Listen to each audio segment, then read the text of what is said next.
আমরা মানবাধিকার লঙ্ঘনের একটা গুরুতর বিষয় গুম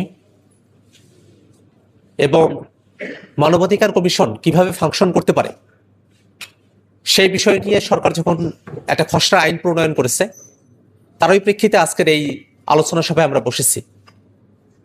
আজকের এই আলোচনা সভায় আমাদের বসতে হতো না যদি সরকার একেবারে প্রথম দফাতেই এই মানবাধিকার কমিশন আইনের বিষয়ে যে অধ্যাদেশটা করা হয়েছিল, গুম প্রতিরোধের জন্য যে অধ্যাদেশ করা হয়েছিল, সে অধ্যাদেশগুলোকে সংসদের প্রথম অধিবেশনে যদি পাশ করে নিত তাহলে আজকে হয়তো আমাদেরকে আলোচনায় বসতে হতো না। আমরা গত 6 মাস ধরে সরকারকে আমরা দেখছি, 6 মাস অতিক্রান্ত হয়ে গেছে। প্রশ্ন আসতে পারে যে এই 6 মাসে আমরা কি করলাম। এই 6 মাসে বিএনপি সরকার অতীতে সম্পূর্ণ হওয়া কিছু কাজ সেগুলোকে তারা বাতিল করার কারণে আমাদেরকে নতুন করে আবার এসে কথাবার্তা বলতে হচ্ছে, নতুন করে আলোচনাটা ওপেন করতে হচ্ছে, নতুন করে একই ভোগান্তির মধ্যে আমাদেরকে পড়তে হচ্ছে। সে ধরনের একটা পরিস্থিতিতে আমাদেরকে পড়তে হলো। খেয়াল করে দেখবেন যে বাংলাদেশের মানুষের গুম বিষয়ে একটা ভয়ঙ্কর ধরনের প্রমা আছে, কারণ এখানে অসংখ্য মানুষকে গুম করা হয়েছে। অসংখ্য মানুষ তারা যে গুম হয়ে গেছিলেন এসে সাক্ষ্য দিয়েছেন যে তাদেরকে আয়না করে বন্দি করে রাখা হয়েছিল। আবার অসংখ্য মানুষ এমন আছেন যারা হয়তো গুম থেকে আর ফিরতেও পারেন নাই। কিন্তু এই যে গুম হয়ে গেল, এই গুমের ঘটনাগুলোতে কোনোভাবেই গুমের ভিকটিম যে পরিবাররা আছে বা গুমের যারা ভিকটিম আছেন সরাসরি, তারা এখানে কোনো ন্যায় বিচার পান না।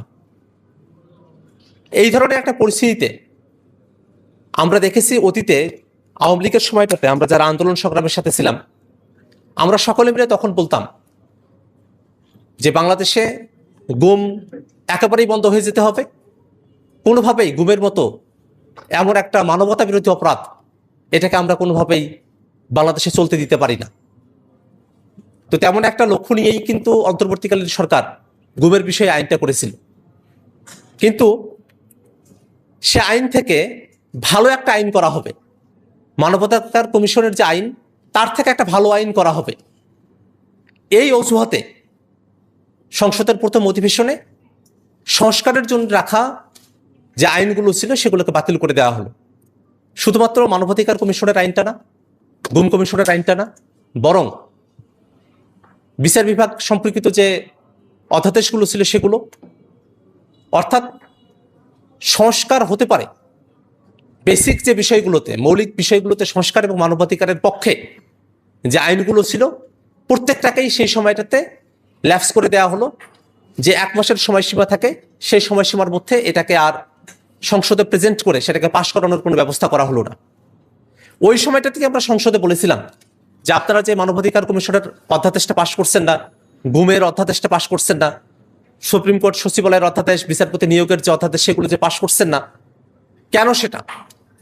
তখন সরকার দলের তরফে বলা হয়েছিল যে আরো ভালো আইন নিয়ে আসা হবে, এই কারণে আমরা এখন এটা করছি না। তখন কিন্তু আমরা তাদেরকে বলেছিলাম যে আপনারা এই সময়টাতে এই আইনগুলোকে অ্যাজ ইট ইজ যেভাবে আছে সেভাবে আপনারা এটাকে পাশ করে নেন অধ্যাদেশগুলোকে। যদি পরবর্তীতে আপনাদের মনে হয় যে কোনো একটা জায়গায় সংশোধনী দরকার আরো বেটারমেন্টের জন্য, তখন আপনারা সংশোধনী নিয়ে এসে সেগুলোকে করিয়েন। কিন্তু তারা সেই যুক্তিটাও তারা শোনেন নাই, তারা সরাসরি সেগুলোকে বাতিল করে দিয়েছেন, সেগুলোকে আইনগত কর্তৃত্বের বহির্ভূত করে দিয়েছেন। তাদের উদ্দেশ্যই ছিল